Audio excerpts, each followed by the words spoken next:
What's the saddest thing you were paid to do that left you questioning everything in the end? I was scrolling through Craigslist looking for odd jobs when I found the weirdest post I'd ever seen. Cry at my funeral for $200. It had to be a joke, but in my experience, it was always the weird posts that got me paid, so I sent out a text and scheduled a meetup. Well, it wasn't a joke. The lady, Elaine, slid a $100 bill across the table, rolled up the same way sketchy dealers do it, and smiled. That's your deposit. The other 100 comes after you ugly cry at my funeral in about 6 weeks. I sat there still completely lost. Elaine was still in her 30s and honestly really healthy looking, if not a little exhausted around the eyes. Your funeral in 6 weeks? I asked. She nodded. Yes, the doctors gave me between 4 to 6 weeks before pancreatic cancer cuts my life short. I know it sounds morbid, but I have no family left to mourn me. And my friends are too shallow to care. I just want to go out knowing at least one person is willing to cry for me when I'm gone. I couldn't say no. I felt terrible. I can cry. I'm really good at crying, I reassured her. Elaine giggled at my enthusiasm. You can't just show up and cry about nothing, she said. You need to know me, have specific memories to sob about. So for a few hours this weekend, I'd meet her and just hang out, taking pictures and videos together like we'd been friends for years. This is me at camp, she said, pointing to a scrawny kid with braces. My parents put me here hoping I'd learn to swim, but it only made me more terrified of the water. She handed me more stacks of old photo albums, introduced me to each person like I was an open diary, and it was weirdly peaceful getting to hear her life story. She pulled out a dusty binder at the next hangout and grinned. This is my literal bucket list. The first few pages were filled with adventures I never would have expected from her. Cave exploration, deep sea diving, pictures in front of the Egyptian pyramid. You're amazing, I told her. She gave a sad smile. Kinda sad that all those adventures end here. Anyway, let's not wallow in sadness. I have something you need to learn from me. She pulled out her phone and opened up Spotify. This is for the funeral playlist. My best friend in the whole world should at least know my favorite songs. She grinned at me. She placed her camera on and held out her hand when Endless Love started playing. Let's dance. We swayed in her tiny apartment, her head against my chest. The smell of her cinnamon shampoo filled my head. Can I tell you something? She asked softly. I act all happy like this, but I'm terrified. She buried her face in my shirt, tears staining it lightly. For what it's worth, I think you're brave. And I'm glad I can call you a friend, I whispered back, and I meant it. We spent the next few weekends trying to fill up a small photo album, going to restaurants, local concerts, and events together. Things that I never really cared about just felt so right when it was done with her. But she was getting weaker, losing weight, moving slower, wincing whenever she thought I wasn't looking. Our hangouts moved from her living room to her bedroom, just sitting there by her bed watching movies with her head on my shoulder, talking and taking pictures together for the funeral before she needed to rest again. It was heartbreaking watching someone so full of life slowly lose it all. One night, after a particularly bad day, she turned to me and said, I wish we'd met in my healthy years. We could have had something real. When I leaned in to kiss her, she turned her face. Please, don't fall for a dying woman, she whispered. It's the worst investment you'll ever make. And it'll only make me feel even more helpless. I should have done it anyway. That next morning, I received a call from her lawyer informing me that Elaine had passed in her sleep with the funeral set in 2 days. I thought I was ready, but the news of her passing hurt more than anything I'd ever experienced. I showed up at the funeral home in my only suit. The funeral director handed me a program with one of our selfies on the cover. Elaine had listed me as her dearest friend in the obituary. The tears that came were real. I sobbed through the entire eulogy, talking about all her adventures, the dancing, the other memories we'd made. But I shouldn't have cried for her, because months later inside one of the restaurants she loved, I spotted her in the corner of the room. I wasn't even sure if it was her at first. She was blonde now instead of brunette, healthy instead of sick. But from her sweet laughter and charming smile, I knew it was her. Our eyes met across the room. My fork stops halfway to my mouth and clatters back onto the plate. She looks away fast, but I already saw the panic flash across her face. My hands start shaking, so I grip the edge of the table to steady myself. She's blonde now instead of brown, wearing a nice dress that probably cost more than my rent, laughing with some guy in a suit like she doesn't have a care in the world. But I know that laugh. I know the way she tilts her head when she smiles. That's Elaine. The same Elaine who died 3 months ago. The same Elaine I cried over at her funeral. I remember the first time I met her, sitting in that coffee shop 6 weeks before everything went wrong. She slid a rolled-up $100 bill across the table between us and smiled like we were making some kind of drug deal. She told me she had maybe 4 to 6 weeks left because pancreatic cancer was eating her alive. She said she had no family, no real friends, nobody who would cry when she was gone. I felt so bad for her that I took the job without even thinking twice about how weird it was. She made me promise to really cry, to make it look real, and she said I needed to know her story first, so I'd have actual memories to be sad about. So we spent weekends together after that. She showed me thick photo albums with pictures of her as a kid at summer camp. told me about how her parents wanted her to learn swimming, but the water scared her too much. She pulled out this old binder with her bucket list inside, and I got to see all the amazing things she'd done. Cave trips and ocean dives and standing in front of pyramids in Egypt.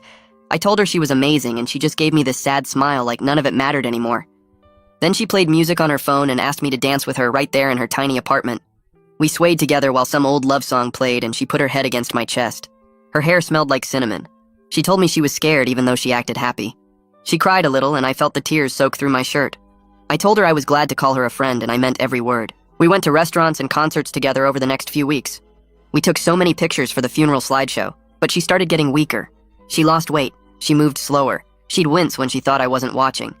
Pretty soon, our hangouts moved from her couch to her bedroom because she was too tired to do much else. We'd just watch movies with her head on my shoulder and take more pictures before she needed to rest. One night, she told me she wished we'd met when she was healthy. She said we could have had something real. I tried to kiss her, but she turned away. She told me not to fall for a dying woman because it was the worst choice I could make, and it would just make her feel worse. The next morning, I got a call from someone who said they were her lawyer. The voice told me Elaine had died in her sleep. The funeral was in 2 days. I couldn't believe it. The news hurt worse than anything I'd felt before. I showed up to the funeral home wearing my only suit. The funeral guy handed me a program with one of our selfies printed on the cover. The obituary listed me as her dearest friend. I cried real tears during the whole thing. I gave this eulogy talking about her adventures and the dancing and all our memories together. I thought I was doing something good for someone who died alone and scared. But now I'm staring at her across this restaurant 3 months later. She's healthy and blonde and wearing expensive clothes. She's laughing like nothing ever happened. When she looks my way again, I push my chair back and stand up. My legs feel shaky, but I start walking toward her table anyway. I need answers. I need to know what the hell is going on. She sees me coming and her whole face goes white. She grabs her purse fast and says something quick to the guy sitting with her. Then she's up and moving toward the back of the restaurant. I push past other people eating their dinners, trying to keep up with her. Someone yells at me for bumping their table, but I don't care. By the time I get to the back exit and push through the door into the alley, she's already gone. I stand there in the dark alley behind the restaurant. My heart is pounding, so hard I can hear it in my ears. My hands won't stop shaking. I'm confused and mad, and I don't know what to think. Back at my apartment that night, I pull out the memorial program from my desk drawer. I stare at our photo on the cover. We look so happy in that picture. I open my phone and scroll through all our old text messages. She thanked me for being willing to cry for her. She called me a good friend. She said she was grateful we met. Every single word feels like a lie now. I can't sleep, so I start going through everything trying to find clues I missed before. The lawyer who called never told me their name. I never got a callback number. The funeral home did everything, but I never actually saw a death certificate. When I tried to visit her apartment after the funeral to pick up some photos she'd promised me, the manager said the lease was under a different name. None of it makes sense. By the time morning light starts coming through my window, I've made up my mind. I need to find out the truth, but I'm not going to do anything stupid like confront her alone. I grab a notebook and start writing down concrete steps I can take.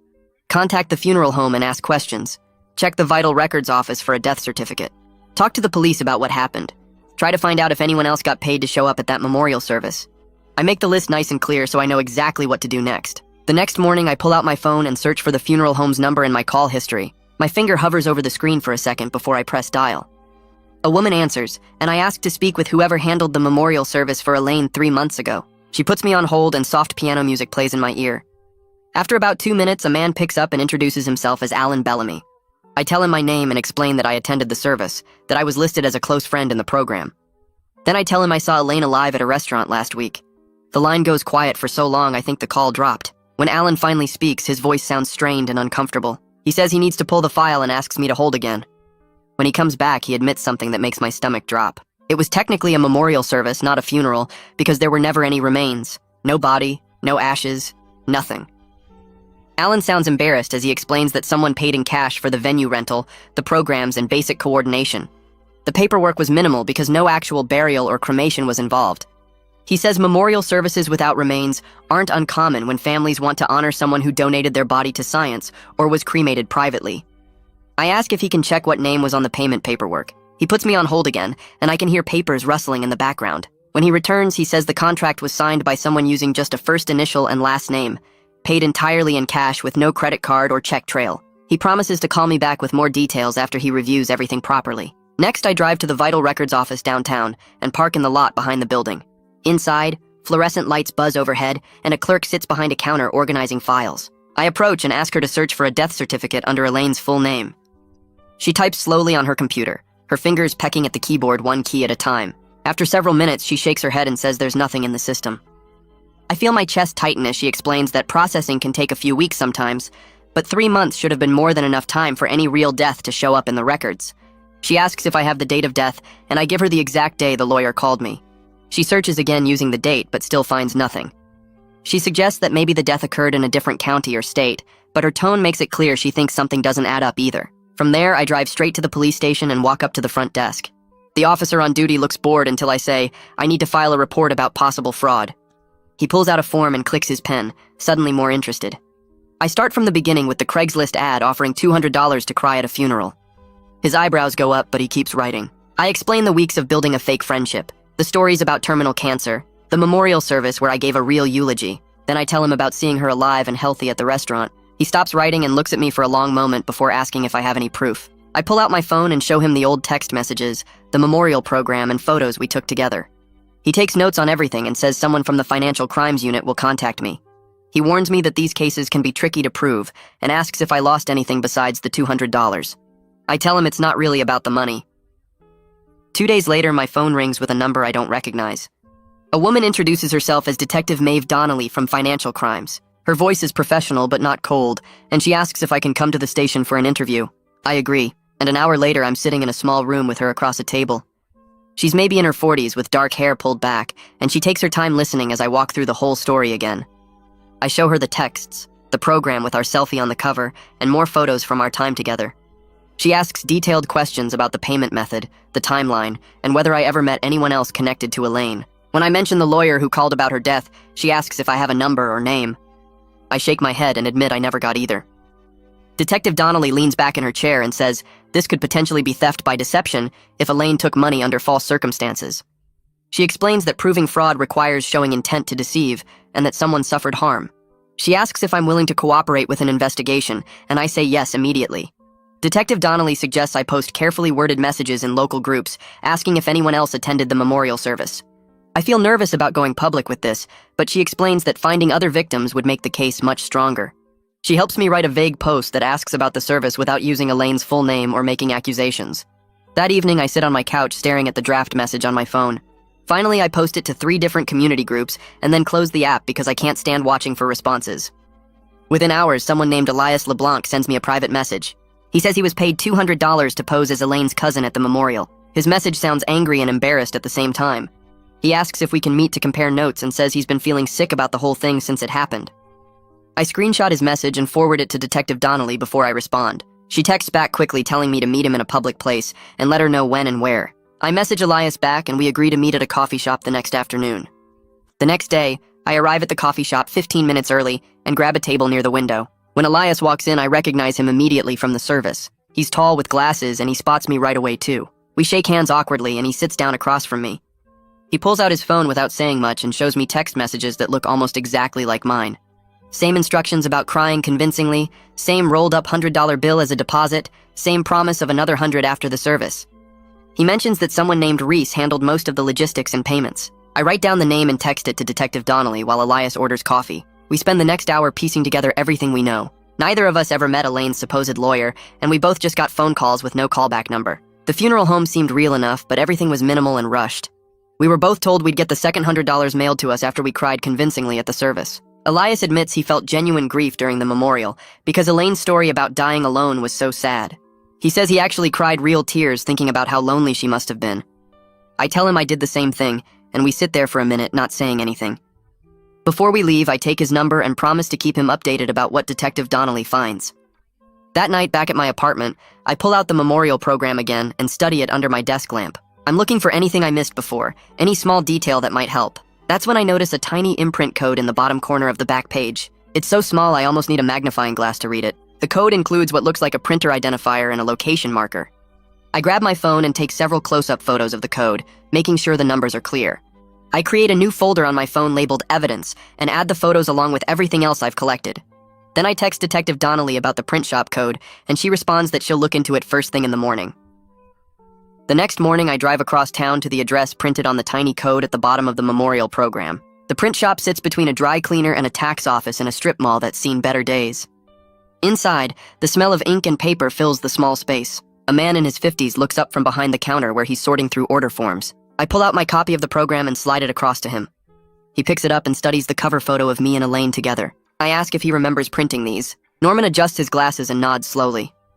He says someone came in about 3 months ago and paid cash for rush service on 200 copies. The order was picked up the day before the memorial. I feel my pulse quicken as I ask who placed the order. Norman walks over to a filing cabinet and pulls out a work order slip. He runs his finger down the page and stops at a name written in blue ink. Reese is what he tells me. A woman named Reese Barnett handled everything. I take a photo of the work order with my phone and thank him for the information. Norman mentions that his store has a security camera covering the counter area. He keeps the footage for about 6 months in case there are disputes about orders. I ask if he'd be willing to share that recording with the police. He says he'll cooperate fully with any official request and writes down the exact date and time Reese came in to pick up the programs. I leave the shop and sit in my car for a few minutes processing what I learned. Another name to add to the puzzle. I text the information to Detective Donnelly, along with the photo of the work order. My phone rings 2 hours later while I'm making lunch in my apartment. Detective Donnelly tells me she ran a search through the state attorney database looking for anyone named Reese Barnett. Nothing came up in the legal system, but she found something else. There's a notary and event coordinator by that name who runs a small business handling memorial services and celebration of life ceremonies. The business has been operating for about 5 years with no complaints or legal issues on record. Detective Donnelly says she's going to request the print shop footage through official channels now that we have a specific date and suspect name. She reminds me that building a solid case takes time and proper procedures. I tell her I understand, but privately I'm feeling impatient. Every day that passes feels like Elaine and Reese could disappear or find new victims. After we hang up, I sit on my couch and think about what comes next. The urge to drive back to that restaurant and confront Elaine directly is strong. I want to walk up to her table and demand answers about why she did this, but I know that would be stupid and could mess up the investigation. I call Detective Donnelly back and tell her I won't try to contact Elaine or Reese on my own. I promise I won't go back to that restaurant alone or do anything that could compromise the case. She sounds relieved and says she appreciates my cooperation. The investigation needs to follow proper legal procedures, even though I want faster results. She mentions that my safety matters too, since we don't know how Elaine might react if she feels cornered. I agree to stay away and let the professionals handle it from here. A week crawls by with no updates. I try to focus on other things, but my mind keeps circling back to Elaine's face across that restaurant and how healthy she looked. Finally, I decide to go back to the restaurant during lunch when it's busy, and less likely Elaine will be there. I just want to talk to the manager and see if they can provide any useful information. The lunch crowd is thick when I walk in, and I have to wait a few minutes before someone can help me. A woman with dark hair pulled back in a ponytail approaches and introduces herself as Kaylee Osborne. I explain that I'm working with the police on a fraud case, and the woman I saw here might be connected to it. Kaylee listens carefully as I describe Elaine and show her a photo from the memorial program. Her expression shifts to recognition. She confirms that a blonde woman matching that description comes in regularly. Kaylee says she usually shows up on Thursday evenings and sits at the same corner table. I write down the information and thank her for her help. Kaylee leans against the hostess stand and tells me she can't share security footage without a legal request from the police, but she's willing to cooperate fully if they reach out officially. She grabs a notepad and writes down the woman's usual schedule, along with details about her typical orders and behavior. Then Kaylee mentions something that makes my stomach tighten. The blonde woman sometimes meets with another woman who could be Reese based on my description. They sit together for hours talking in low voices and looking at papers spread across the table. Kaylee hands me the notes and says she hopes it helps with the investigation. I leave the restaurant feeling like the pieces are starting to connect, but also aware of how much we still don't know. 3 days later, Detective Donnelly calls to say she got the subpoena for both the restaurant footage and the print shop recording. The legal process moved faster than expected because the print shop owner was so cooperative and the restaurant manager confirmed regular suspicious meetings. But she warns me that reviewing all the footage and building a solid case will take time. I need to be patient and trust the process. I tell her I'll wait, but inside I'm struggling with anger and shame. I keep thinking about how completely I believed Elaine's story, how I sat by her bed watching movies and thought I was helping someone face death with dignity, how I cried real tears at that memorial service while she was probably planning her next con. Detective Donnelly must hear something in my voice because she reminds me that being compassionate isn't a weakness. Elaine exploited that quality, but it doesn't make me stupid for having it. That night, I pull out a blank notebook and start writing everything down. Not for the investigation, but for myself. I need to process how someone could fake terminal illness and manipulate people's compassion so deliberately. I write about meeting Elaine at the coffee shop and how she slid that first $100 bill across the table. I describe the photo albums and her stories about summer camp and being afraid of water. I write about dancing to that song in her apartment with her head against my chest and the smell of cinnamon shampoo. I write about her tears soaking into my shirt when she said she was scared. Every memory feels tainted now, but I force myself to record them anyway. The betrayal cuts deeper than losing $200. She took something more valuable, my trust and genuine grief. I write until my hand cramps, and then I close the notebook and put it in my desk drawer. 2 weeks pass with no major updates from Detective Donnelly. She's reviewing footage and building the case file, but these things move slowly through official channels. I try to stay busy with other odd jobs from Craigslist, being more careful now about which posts I respond to. On a Thursday evening, I find myself walking past the restaurant around the time Kaylee mentioned Elaine usually shows up. I tell myself I'm just passing through the area, but I know that's not true. I slow down as I approach the windows and glance inside. My heart jumps when I spot her sitting at that corner table. She's wearing a blue sweater, and her blonde hair catches the light from the overhead fixtures. My hands shake as I pull out my phone and start recording a short video through the window. I'm trying to keep the camera steady and get a clear shot of her face when she suddenly looks up and sees me. Her expression goes from relaxed to shocked in an instant. Her face drains of color, and she stands up so fast her chair scrapes loudly across the floor. She grabs her purse and rushes toward the side exit without even looking back at whoever she was sitting with. I push through the restaurant's front door and run toward the side exit, but she's already outside by the time I get there. The parking lot is poorly lit, and I scan the rows of cars looking for movement. I spot her running between vehicles about 30 yards away. I follow her, but she reaches a dark sedan and jumps inside. The engine starts immediately, and she pulls out of the parking space with her tires squealing slightly. I keep recording as her car speeds toward the exit. I got about 15 seconds of clear footage showing her face and her panicked reaction to seeing me. The video quality isn't great because my hands were shaking, but her features are visible and her fear is obvious. I stand in the parking lot watching her taillights disappear down the street. My chest feels tight with a mix of anger and something else I can't quite name. I walk back to my car and sit in the driver's seat for several minutes before opening my phone. I send the video file to Detective Donnelly with a message explaining what happened. Then I sit there feeling empty and angry and wondering how many other people Elaine has done this to. Detective Donnelly calls me back the next morning and tells me the video was exactly what she needed to push the restaurant footage request through faster channels. She sounds more energized than usual and says she'll have results within a few days instead of weeks. I spend those days checking my phone constantly and trying to focus on normal things like grocery shopping and laundry, but my mind keeps drifting back to Elaine's face in that parking lot. When Detective Donnelly finally calls again, she asks me to come down to the station to review what they found. I drive over immediately, and she leads me to a small conference room with a laptop set up on the table. She clicks through several video clips showing Elaine and Reese sitting together at that same corner table over multiple visits. In one clip, Reese slides a thick envelope across the table, and Elaine tucks it into her purse without opening it. Detective Donnelly pauses the video and looks at me. She explains that the case file is now officially open as a fraud investigation, and they're building a timeline of Elaine's activities over the past 6 months. I watch the footage again and feel this weird mix of anger and something else I can't quite name. Detective Donnelly suggests we go through what I know about Elaine's supposed illness to document all the red flags I missed. We sit there for over an hour while I describe how she claimed to have late-stage cancer, but was walking around normally, eating full meals at restaurants, never losing her hair, or showing any real signs of being sick. Detective Donnelly takes notes and points out that nothing I'm describing matches actual cancer progression. Real patients in late stages would be in constant pain, unable to keep food down, needing serious medical support.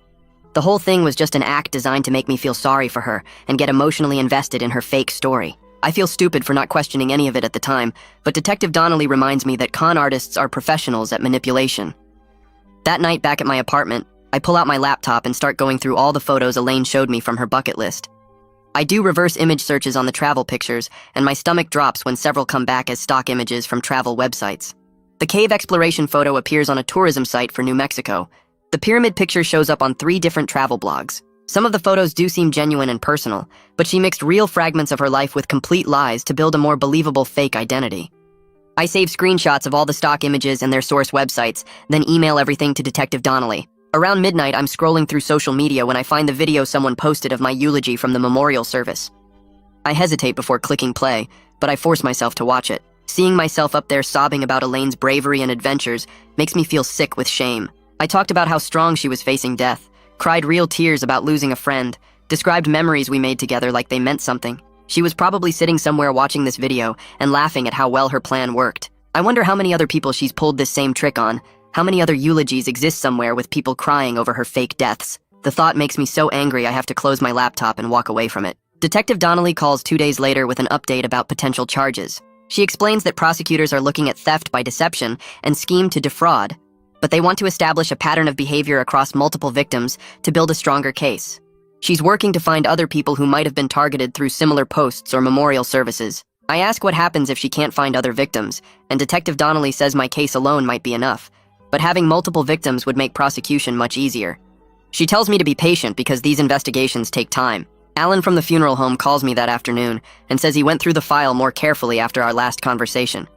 He found receipts for prepaid cards that were used to pay for various services, and the contact number on those receipts matches the number Reese used when she contacted the print shop about the memorial programs. Alan sounds genuinely sorry about the whole situation and mentions his business is implementing better verification procedures for memorial services going forward. I thank him for looking into it and add the prepaid card information to my growing evidence file.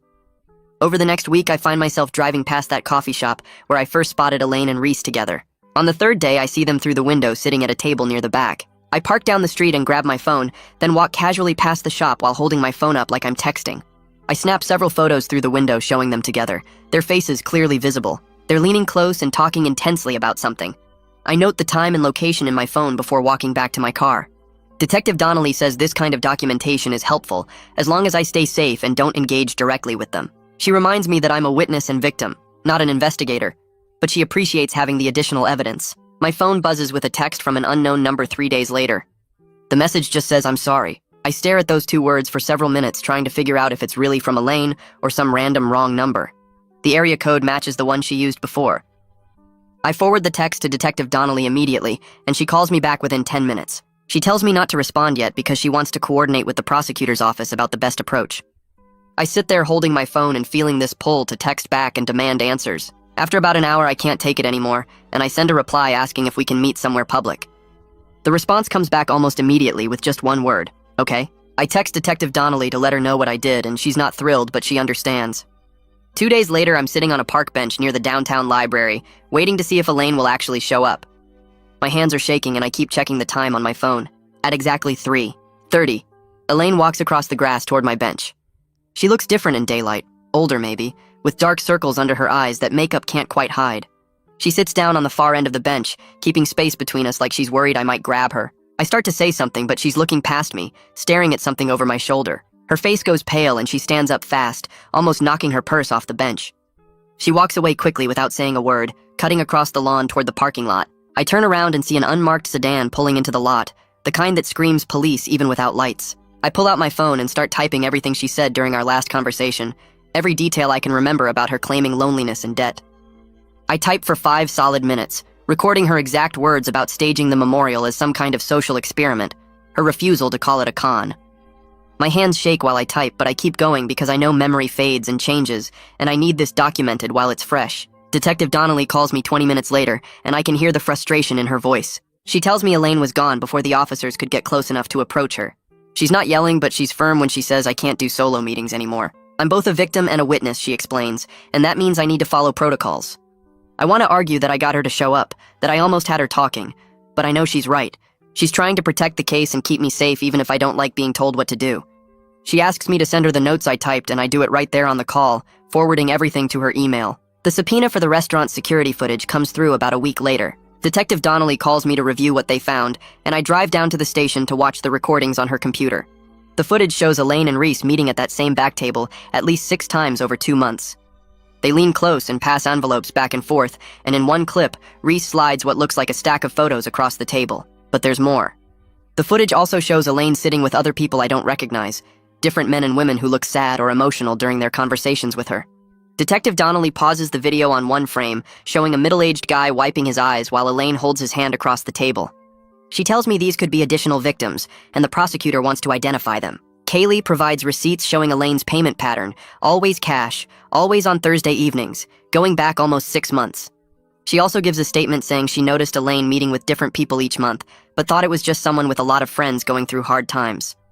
A warrant for Reese's P.O. box gets executed, and the contents make everything click into place. There are sympathy cards from people I've never heard of, cards addressed to names that don't match Elaine.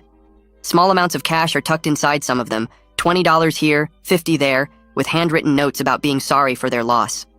There are unused gift cards from major retailers, still in their packaging and donation receipts made out to fake charity names. Detective Donnelly spreads everything out on a table and takes photos of each item. She explains that this wasn't just about my $200, or even about the handful of people paid to attend services. This was a larger operation targeting people's grief and sympathy, collecting small amounts from multiple sources that added up over time. The scope becomes clear when she counts up the cards and receipts, estimating at least 15 different memorial services over the past year. Reese gets brought in for questioning 2 days later, and I watch from the observation room while Detective Donnelly and another investigator talk to her. Reese sits there calm and professional, dressed like she's heading to a business meeting. She claims she's just an event coordinator who helps people plan memorial services and celebrations of life. She acts shocked when they mention the fake deaths and says she had no idea Elaine was deceiving anyone. She insists she was just providing a legitimate service, booking venues and printing programs for clients who paid her fee. Her lawyer, a sharp woman in a gray suit, blocks most of the important questions. Every time Detective Donnelly asks about specific payments or Elaine's claims about terminal illness, the lawyer cuts in and says her client can't comment on information provided by third parties. After 40 minutes, they have to let her go, though Detective Donnelly tells me they're building a case, and this was just the first interview. Elaine seems to vanish after our park meeting. I drive past the restaurant on Thursday evening and she's not there. Kaylee texts me that she hasn't seen her in 2 weeks. I check the coffee shop where I first spotted them together and it's empty. Her usual places go quiet like she knows we're watching. Then one morning about 3 weeks after the park, I find a handwritten note slipped under my apartment door. The paper is nice quality, cream-colored with no lines, and the handwriting is Elaine's. I recognize it from the photo album captions she showed me. The note says she's sorry, that she never wanted to hurt me specifically, that she knows what she did was wrong. She doesn't ask for forgiveness and doesn't make excuses. She just says she's sorry and signs it with her first name. I hold the note for a long time, reading it over and over, trying to figure out if it's genuine or just another manipulation. I sit at my kitchen table with the note in front of me, and I realize something important. What I really want isn't revenge. I don't even want to see Elaine punished harshly with maximum jail time or huge fines. What I want is to make sure she can't do this to other people. I want other lonely people to be protected from this kind of thing, from having their compassion and grief exploited for money. I want the people who sent those sympathy cards and cash to know they were scammed, so they can be more careful next time. I call Detective Donnelly and tell her this, and she's quiet for a moment before saying, "That's actually really mature." She tells me the best way to protect others is to cooperate fully with the prosecution and let the legal system work. I agree, and I hand over the note as evidence. Detective Donnelly calls me a few days later with a plan. She wants to arrange a controlled meeting using the phone number Elaine used to text me. The conditions are clear, and she goes over them twice to make sure I understand. Public location with lots of witnesses, plainclothes officers nearby, and I stick to the exact script we practice. I'm supposed to get her talking about the memorial services and the other people she targeted. I'm not supposed to accuse her directly or make her defensive. Detective Donnelly and I spend an hour going over different scenarios and responses. She texts from my phone asking if we can meet and talk, and Elaine responds within minutes saying, "Okay." We set it up for a diner across town, neutral territory where neither of us has history. The morning of the meeting, I show up 30 minutes early, and the diner is busy with the breakfast crowd. I pick a booth near the middle where I can see both exits. 2 officers are sitting at the counter dressed like regular customers, and Detective Donnelly is in a car outside watching the entrance. Elaine walks in exactly on time and slides into the booth across from me. She looks tired and scared, nothing like the confident woman from the restaurant. She starts apologizing right away, saying she's done this before with other people, that she's been running this scheme for over a year. She's crying and the tears look real, running down her cheeks and dripping onto the table. She says she'll pay everyone back, that she just wanted to feel important to someone, that being mourned made her feel valued in a way real life never did. I'm listening and trying to remember the script when I see movement behind her. Detective Donnelly and 2 officers in uniform walk up to our booth. Elaine sees my eyes shift and she turns around. Her face just crumbles when she realizes what's happening. One officer asks her to stand up and she does, moving slow like she's in a dream. They tell her she's being detained for questioning regarding multiple fraud complaints, and she doesn't resist. She just looks at me one more time with this broken expression before they walk her out. After they take Elaine to the station for processing, I drive home and I completely fall apart. The rush from the meeting wears off and I'm left sitting on my couch feeling exhausted and empty. I thought I'd feel satisfied or victorious, but instead I just feel sad and confused. I cry for about an hour, not pretty crying, but the ugly kind that leaves you with a headache. I think about how she manipulated me, but also about how lonely she must have been to do something this extreme. I think about dancing to that song in her apartment and how real it felt at the time. Eventually, I pull myself together enough to look up therapists in my area. I schedule an appointment for the following week because I know I need help processing all of this. I also decide I'm going to be way more careful about the odd jobs I take from Craigslist going forward. Maybe stick to furniture moving and yard work instead of anything involving people's emotions or life stories. Over the next few weeks, I meet with someone from the prosecutor's office 3 different times to work on my victim impact statement. We sit in a small conference room with bad lighting, and I go through everything again, but this time focusing on how the whole scheme took advantage of people wanting to help someone dying. I tell her I want money back not just for me, but for all the other people who sent cards or small donations, thinking they were supporting a grieving friend. She takes notes and asks me specific questions about the timeline and the fake medical claims. I spend hours going over bank statements and text messages, matching dates and payments to build a clear picture of the fraud. The prosecutor explains that strong victim statements help show the real harm caused beyond just the dollar amounts. I write and rewrite my statement probably 6 times, trying to get the tone right so it sounds serious but not angry or mean. The case drags on for months after that initial meeting. The prosecutor calls every few weeks to update me on plea negotiations. Elaine's lawyer tries to argue she has mental health issues that explain her behavior, which makes me mad because plenty of people struggle without running elaborate cons. Eventually, both sides reach an agreement where Elaine pleads guilty to multiple counts of theft by deception and fraud. Reese pleads guilty to being an accessory and helping coordinate the fake memorial services. The plea deal includes a payment plan for giving money back to victims and probation with required community service focused on mental health support programs. I'm relieved we won't have to go through a full trial because I don't think I could handle sitting through weeks of testimony and cross-examination. The sentencing hearing happens on a cold morning in late fall, and I show up in the same suit I wore to Elaine's fake funeral. The courtroom is smaller than I expected, with wood paneling and fluorescent lights that buzz slightly. When my turn comes to give my statement, I walk up to the microphone and my hands shake a little as I unfold my papers. I talk about how the fake friendship and manufactured grief affected me, how it made me question my ability to trust people and read situations. I explain that I'm not here asking for harsh punishment or revenge, but I want accountability for what happened, and I want to prevent this from happening to other people. I mention the other victims who sent sympathy cards and small donations, people who were manipulated into mourning someone who wasn't dead. My voice stays steady the whole time, and I don't cry even though part of me wants to. When I finish and sit back down, I feel drained but also relieved that I said what I needed to say. After the judge finishes with sentencing, Elaine gets 3 years probation and has to pay back everything she took plus penalties. As people start leaving the courtroom, a man in an expensive suit approaches me in the hallway. He introduces himself as Elaine's lawyer and says she wants to talk to me privately if I'm willing. I look at him for a second and then shake my head. I tell him I need to focus on my own healing now, and I've already said everything I needed to say in court. Setting that boundary feels important, and I walk away without looking back. A few weeks later, I decide to go back to the restaurant where I first spotted Elaine. I park in the same lot and walk through the front door, my heart beating faster than normal. Kaylee is working the host stand, and when she sees me, she gives a small nod like she remembers everything that happened. I order lunch and sit at a table by the window, eating slowly and watching people walk by outside. The food tastes normal, and the restaurant feels like just a restaurant again, not some crime scene or place of betrayal. I'm proving to myself that I can move forward with regular moments and not let what happened ruin every place we went together. My phone rings while I'm finishing my sandwich, and it's Detective Donnelly calling with an update. She tells me they recovered partial money from Reese's bank accounts, and it's being split up among all the victims based on how much each person lost. She also says she notified other police departments about the scheme in case similar cases show up in different cities.